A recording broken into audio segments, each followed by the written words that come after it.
देखिए पहला प्रश्न दिया गया है, निम्नलिखित वाक्यों में से कौन सा वाक्य व्याकरणिक दृष्टि से शुद्ध है।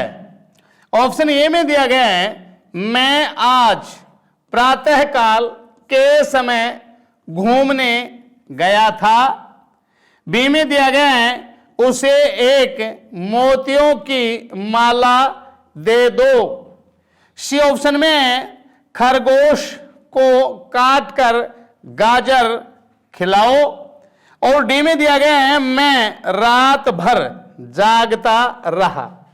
तो देखिए इन चारों ऑप्शनों में से हमारा जो व्याकरणिक दृष्टि से शुद्ध वाक्य वाला जो ऑप्शन है यह हमारा ऑप्शन डी है, मैं रात भर जागता रहा। अगला पूछा गया प्रश्न है, निम्नलिखित वाक्यों में से कौन सा वाक्य शुद्ध है। ऑप्शन ए में है, मृत्यु के पहले मेरी मां ने मुझे बुलाया। ऑप्शन बी में है, मृत्यु के पहले मेरी मां मुझे बुलाया। ऑप्शन सी में है, मृत्यु के पहले मेरी मां मुझको बुलाया। और ऑप्शन डी में है, इनमें से कोई नहीं। तो देखिए इन चारों ऑप्शनों में से हमारा जो शुद्ध वाक्य वाला ऑप्शन है यह ऑप्शन ए है, मृत्यु के पहले मेरी मां ने मुझे बुलाया। यह हमारा वाक्य शुद्ध है। अगला दिया गया प्रश्न है, नीचे दिए गए वाक्य के अशुद्ध भाग का चयन करें।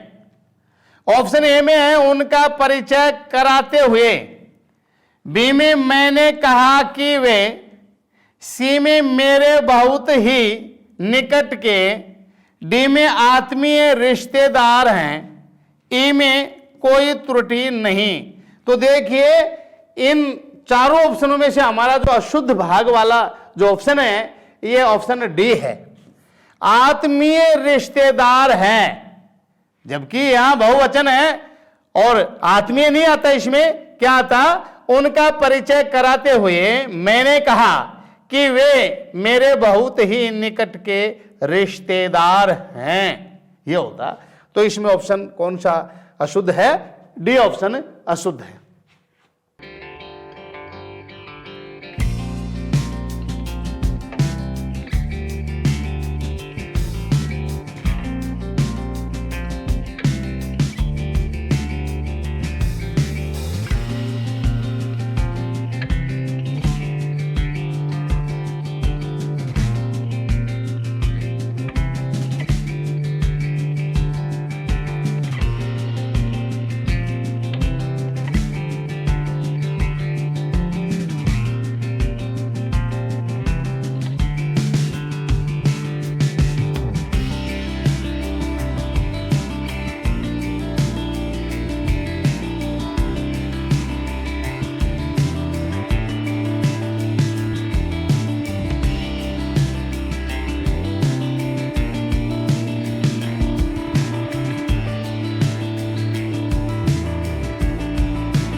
अगला दिया गया प्रश्न है, शुद्ध वाक्य का चयन कीजिए। ऑप्शन ए में, वहां भारी भरकम भीड़ जमा थी। ऑप्शन बी में, जो धन का भूखा है वह साधु नहीं है। सी में दिया गया है, मुझे इस अधिवेशन का समाचार नहीं मिला था। डी में है, मेरी कविता मुद्रित हो रही है।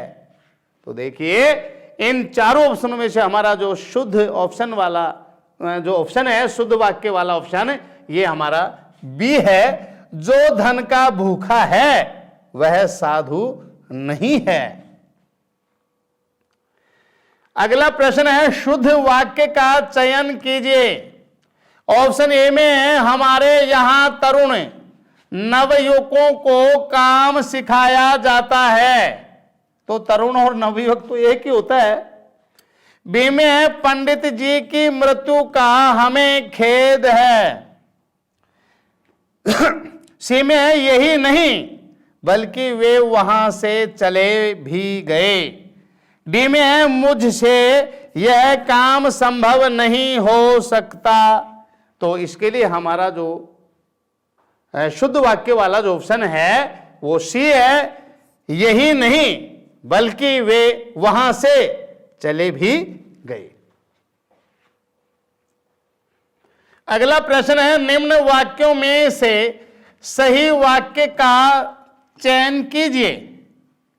ए में दिया गया है जानते हैं किसी को कि इस बात को सताया न जाए। बी में दिया गया है जानते हैं कि इस बात को किसी को सताया न जाए। सी में दिया गया है इस बात को जानते हैं कि किसी को सभी सताया नहीं जाए। और डी में दिया गया है इस बात को जानते हैं कि किसी को सताया न जाए। तो देखिए इन चारों ऑप्शनों में से हमारा जो सही वाक्य वाला जो ऑप्शन है ये ऑप्शन हमारा डी है।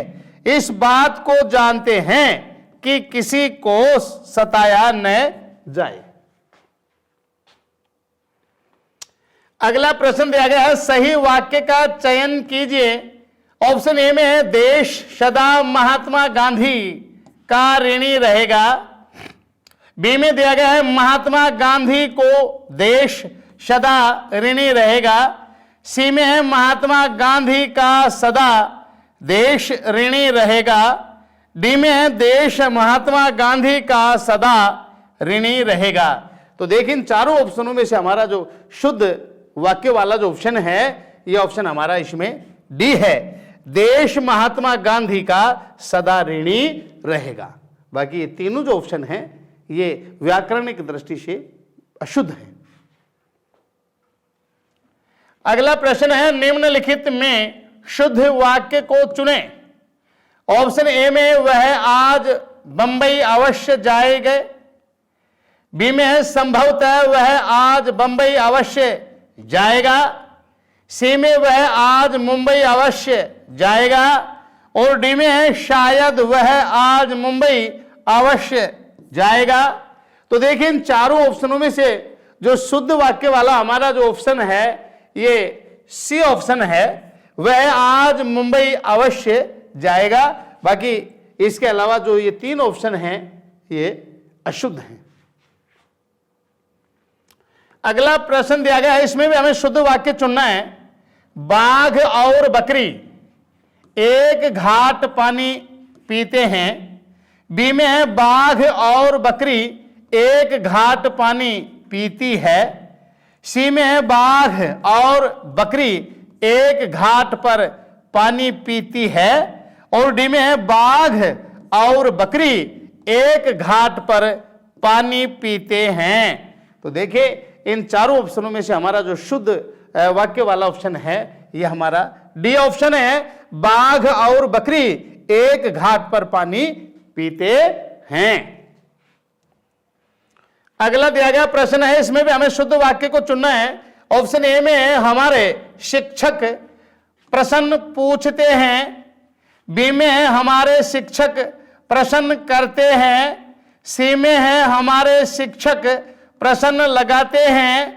और डी में है हमारे शिक्षक प्रश्न पूछते हैं। तो देखिए चारों ऑप्शनों में से हमारा जो शुद्ध वाक्य वाला जो ऑप्शन है ये हमारा ऑप्शन ए है, हमारे शिक्षक प्रश्न पूछते हैं। अगला है इसमें भी हमें शुद्ध वाक्य को चुनना है। ऑप्शन ए में दिया गया है आज भ्रष्टाचार हर क्षेत्र में शिष्टाचार के रूप में जाना जाता है। डी में है कि कोई त्रुटि नहीं है। तो देखिए इन चारों को यदि हम सही तरीके से सीधा वाक्य बनाते हैं व्याकरण की दृष्टि से तो इसमें बी ऑप्शन जो है गलत है। बी ऑप्शन बिल्कुल हमारा क्या है, गलत है। क्यों? क्योंकि आज भ्रष्टाचार हर क्षेत्र में अत्याचार के रूप में जाना जाता है। अगला है, इसमें भी हमें शुद्ध वाक्य को चुनना है। ऑप्शन ए में अपराधी और निरपराधी का अंतर करना कठिन है, और डी में दिया गया है कि कोई त्रुटि नहीं है। तो देखिए ए बी सी और डी, और ये हमारा ऑप्शन अंतिम ई है। इसको यदि हम सही तरीके से वाक्य बनाते हैं तो इसमें हमारा बी ऑप्शन गलत है। अपराधी और निरपराधी, निरपराधी का मतलब यहां क्या आएगा, निर्दोषी।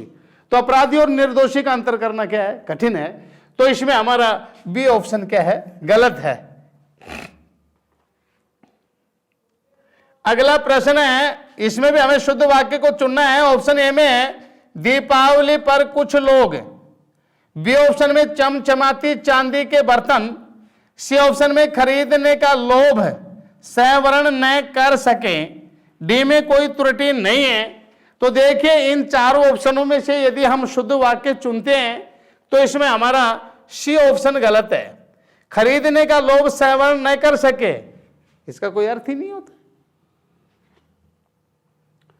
अगला प्रश्न है, निम्नलिखित में से वाक्य के शुद्ध रूप का चयन कीजिए। ऑप्शन ए में पिछले सोमवार को स्कूल बंद है, बी में पिछले सोमवार को स्कूल बंद रहेगा, सी में पिछले सोमवार को स्कूल बंद होना है, डी में पिछले सोमवार को स्कूल बंद था।